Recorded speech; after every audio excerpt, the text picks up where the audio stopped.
एक लड़की थी काजल। मैं उसे अपनी जान से भी ज़्यादा चाहता था। हमेशा उसके बारे में ही सोचता रहता। उसका मुस्कुराता चेहरा मेरे जीवन में एक नई उमंग भर देता था। मैंने हमेशा उसके साथ जीवन जीने की कल्पना की थी। मैं उसके साथ जीना और मरना चाहता था, लेकिन ये हो ना सका। मैंने उसे पहली बार अपने स्कूल में ही 5वीं क्लास में देखा था। वो मेरी ही क्लास में थी। हम दोनों ने 7वीं क्लास तक साथ में पढ़ाई की। हम दोनों एक ही क्लास में पढ़ते थे। बाद में मेरा स्कूल चेंज हो गया।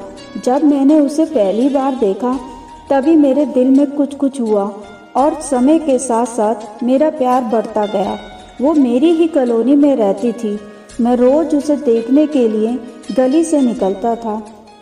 जिस दिन उसे ना देखूं मुझे चैन नहीं आता था।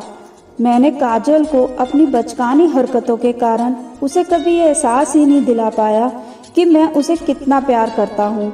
मैंने उसका 9 साल इंतज़ार किया और 9 साल तक रोज़ उसको देखता था। मैं जब भी उसको देखता वो मुझे और ज़्यादा सुंदर लगती।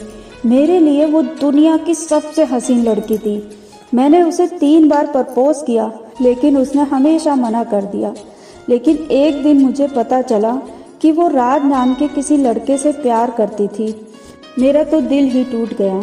मुझे यकीन नहीं हुआ, लेकिन एक दिन खुद राज मुझसे मिलने आया। तब मैंने उसे पहली बार देखा। राज ने कहा वो और काजल एक दूसरे को प्यार करते हैं और मुझे काजल ने तुम्हारे पास भेजा है।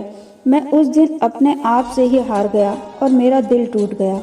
मैंने राज को कहा कि आज के बाद मैं काजल को कभी नहीं देखूंगा, और उस दिन के बाद मैंने उसे कभी नहीं देखा और उसे हमेशा हमेशा के लिए छोड़ दिया। 3 साल बाद राज और काजल की शादी हो गई। आज उससे बिछड़े 17 साल हो गए हैं, पर आज भी उसका चेहरा मेरे लिए दिल में ताज़ा है। जब भी उसका हंसता हुआ चेहरा याद आता है तो कभी कभी आंखों में आंसू आ जाते हैं। शायद ही कोई दिन रहा होगा जब मैंने काजल को याद ना किया हो। बस भगवान से यही दुआ है कि वो हमेशा खुश रहे।